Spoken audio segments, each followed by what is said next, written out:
One of my favorite glute and hip stretches is called the thinking man. Now all you're gonna need is a post, a rig, a rack. I'm gonna use the 2 handlebars and the GHD. It's a pretty simple setup. You're gonna grab a hold with 2 hands, cross over. You're gonna go ankle over knee, just like this.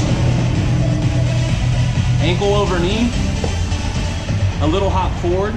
Then you're gonna sit your hips back and down just like this. Now you may not have the mobility to get your butt all the way to your heel, but this is called the thinking man.